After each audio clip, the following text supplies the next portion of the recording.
Selamat pagi Bapak dan Ibu sekalian, apa kabar? Salam sejahtera selalu buat kita semua. Kali ini kita akan bincang-bincang mengenai topik presentasi konsep asuransi. Banyak ejen dan calon nasabah kesulitan memahami produk asuransi karena penyampaian pemahaman tentang asuransi itu kurang tepat, sehingga pesan yang ditangkap pun menjadi pudar. Nah, bersama saya telah hadir Bapak Christian Pranata Dulkito. Pak Christian, bagaimana kita memberi pemahaman yang mudah tentang konsep asuransi itu kepada teman-teman? Oke, bicara tentang konsep asuransi sederhana sekali Bu Christine. Oke, kita hanya cuman menggunakan 10 jari saja. 10 jari saja? 10 jari saja, 5 jari yang ini melambangkan adalah produknya. Dan 5 jari yang ini melambangkan pertanyaan yang bisa kita ajukan kepada teman-teman dan kita sendiri juga. Oke, seperti itu aja Bu. Role play Pak, biar lebih gampang ya Pak. Gimana cara menggunakan 10 jari itu? Saya dari segi produk, 5 jari yang pertama, produk asuransi ujung-ujungnya hanya ada 5. Yang pertama adalah sakit berat, ya. Yang kedua adalah kecelakaan, yang ketiga adalah cacat, yang keempat adalah meninggal, dan yang kelima adalah tua. Ujung-ujungnya semua asuransi, ujung-ujungnya produknya ini, ya. Kita suka singkat dengan yang namanya apa? SKCMT. SKCMT. Iya. Nah, pertanyaannya melalui 5 jari yang berikutnya. Oke, kita lagi role play nih, Bu. Saya tanya ke Ibu Christine. Bu Christine, bisa nggak Bu, tolong bantu saya jawab 5 pertanyaan ini. Pertanyaan pertama, menurut Bu Christine, kira-kira ada nggak di dunia ini orang yang kebal terhadap sama yang namanya sakit kritis, kecelakaan, cacat, meninggal, tua? Nggak ada. Kebal nggak? Tidak ada pastinya. Nggak ada yang kebal ya Bu ya? Nggak ada. Udah, pertanyaan yang kedua, udah nggak ada yang kebal, kira-kira kita bisa pilih nggak Bu, mau kenanya yang mana? Ibaratnya gini, aduh Tuhan, saya jangan kena yang macem-macem deh, saya kenanya sakit gigi aja paling bentroknya gitu. Harusnya nggak bisa pilih nggak bisa pilih. Kita nggak bisa pilih, udah nggak kebal, udah nggak bisa pilih pula, bener nggak? Oke, tiba-tiba mana yang datang jeger kena musibah. Pertanyaan yang ketiga, kita bisa tahu nggak Bu, kapan kenanya? Gini, ibaratnya gini, aduh, kalau saya masih muda gini jangan deh. Kalau saya kena yang macam-macam itu nanti aja kalau udah umur 70, 80 gitu. Nggak bisa pilih Pak ya, sekarang banyak yang 30 tahun udah lewat ya Pak ya. 30 tahun kena jantung ya Pak ya. Oke. Saya ketemu nasabah juga masih muda, nggak nyangka banget usia 30, 33 udah kena musibah macam-macam. Udah nggak kebal, nggak tahu, nggak bisa pilih dan nggak tahu kapan kenanya. Pertanyaan keempat Bu, kira-kira kalau kena di area yang 5 hal ini, sakit, kecelakaan, cacat, meninggal, tua, kira-kira butuh uang kecil atau uang besar? Uang besar lah ya pastinya ya. Uang besar ya, nggak butuh uang kecil ya. Iya. Sederhana bicara sakit kritis, kecelakaan, cacat, semua bicara uang besar semua. Iya. Oke, nah kalau pengen dapetin uang besar, pertanyaan terakhir nih Bu, pengennya pakai kantong sendiri atau pengennya pakai kantong orang lain? Kantong orang dong kalau bisa Pak. Iya dong pastinya. Nah, kalau memang pengen kantong orang lain, tidak ada cara selain dari yang namanya kantong asuransi. Sederhana sekali ya. Berarti cuma dengan 10 jari, 5 jari menggambarkan produk, 5 jari pertanyaan yang berkaitan dengan produk tersebut. Betul Sudah, sekali. begitu saja. Pada prinsipnya seperti itu. Namun kalau kita hanya ngomong ke orang hanya sekedar ini aja, itu pun juga orang kadang-kadang masih belum bisa untuk decide harus ngambil keputusan. Kenapa?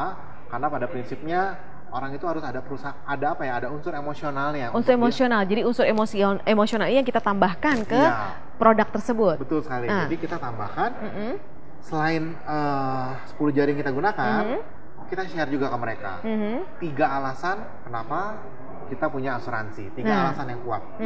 Coba Pak, 3 alasan apa yang membuat kita harus memiliki asuransi? Alasan yang pertama adalah kalau kita lihat adalah hari ini bukti nyatanya banyak Bu Christine. Bukti nyata ada banyak sekali. Kita bisa lihat hampir semua orang ya sudah pernah ngedenger gitu ya Bu ya, ada temennya atau kawannya kena musibah. Sederhana aja. Sekarang kita punya gadget, benar nggak?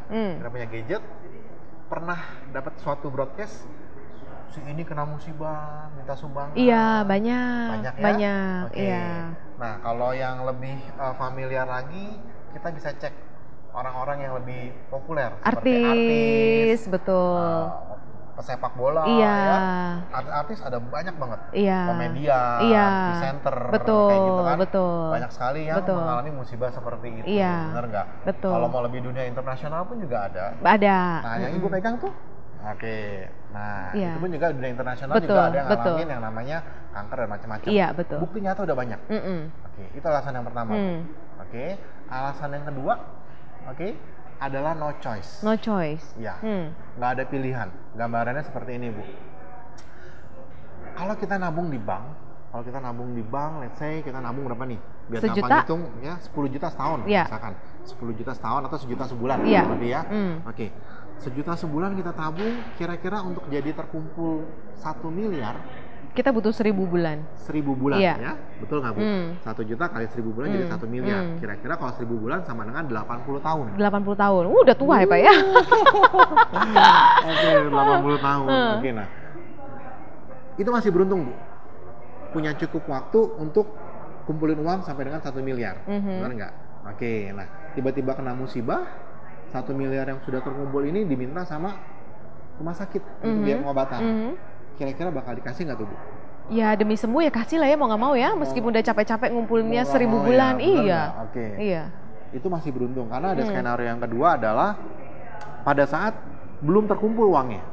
Contoh kita nabung baru sejuta, katakanlah baru setahun nabung, udah kena musibah. Gimana tuh?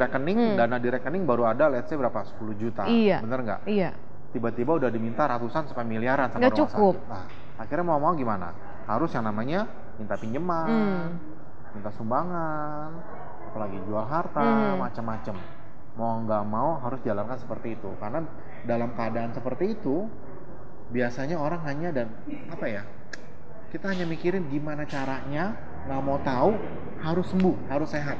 Apapun akan dijalanin. Apapun akan ditempuh. Betul. Oke. Nah, di antara dua skenario ini kan no choice, Bu. Iya. Ibaratnya gimana?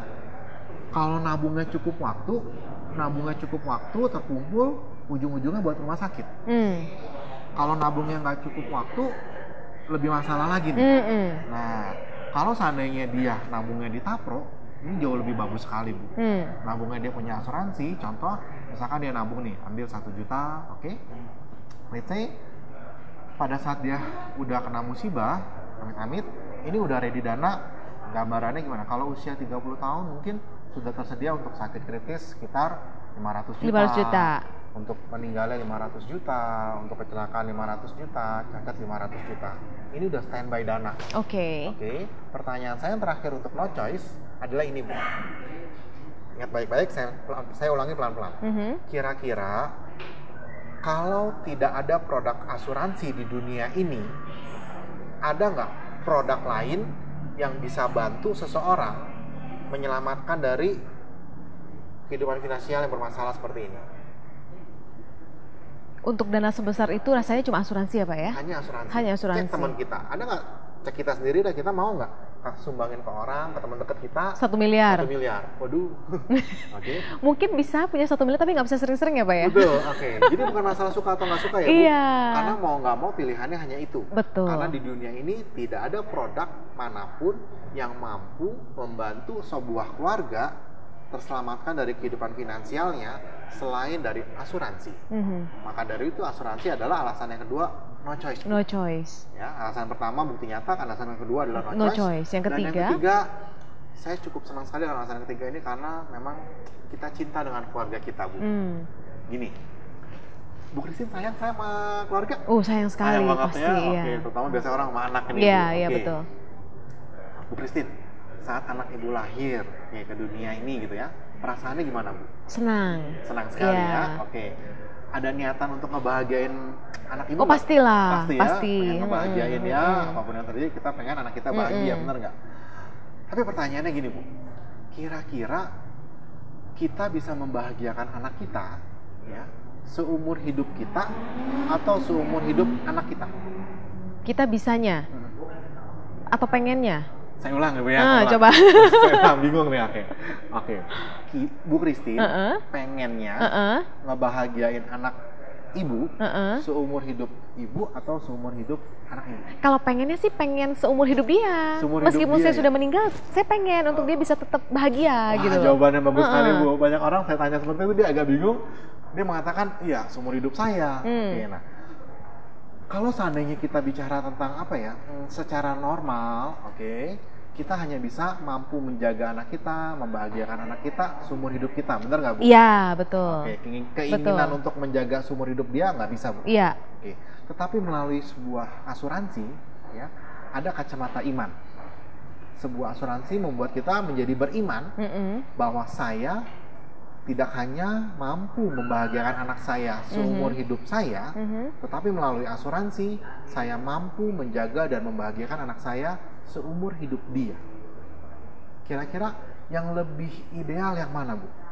Menjaga anak kita seumur hidup dia dong. Seumur hidup dia. Iya, dan hanya asuransi yang bisa membuat itu terjadi. Iya. Kalau kita sudah tidak ada, siapa yang bisa jaga? Betul. Ada teman kita? Betul. Nggak ada. Betul. Betul. Maka dari itu saya bicara alasannya adalah memang karena kita cinta dengan keluarga. Iya. Nah, Bu Christine, kira-kira kalau ibu punya kesempatan menyayangi anak ibu, membahagiakan anak ibu, pengennya nyayangin sampai kapan? Seumur hidup ibu atau seumur hidup anak ibu? Seumur hidup anak saya.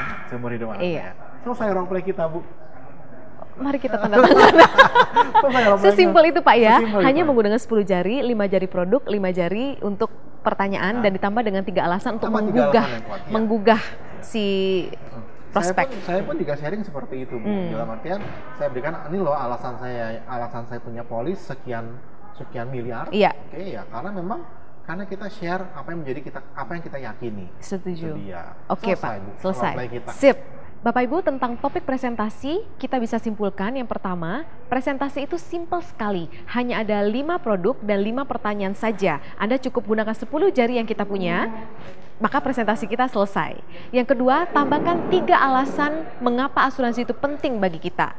Dan yang ketiga, asuransi itu no choice. Sama seperti sebuah obat, bukan bicara suka atau tidak suka, tapi kalau mau sembuh, mau nggak mau kita harus minum obat. Asuransi juga sama, suka tidak suka, satu-satunya yang mampu menjadi penyelamat dalam keadaan tersebut hanyalah asuransi. Untuk informasi lebih lanjut mengenai produk ini, hubungi kami segera di nomor 0815 895 3476 dan 0815 900 8573. Pastikan Anda mendapatkan pemahaman asuransi yang benar dengan cara yang mudah. Dan untuk Anda yang sudah memiliki polis, hubungi kami sekarang juga, review polis Anda karena 95% orang Indonesia tidak memahami isi polis dan berujung pada kekecewaan. Terima kasih atas kebersamaan kita di topik presentasi. Sampai jumpa di topik pembahasan berikut.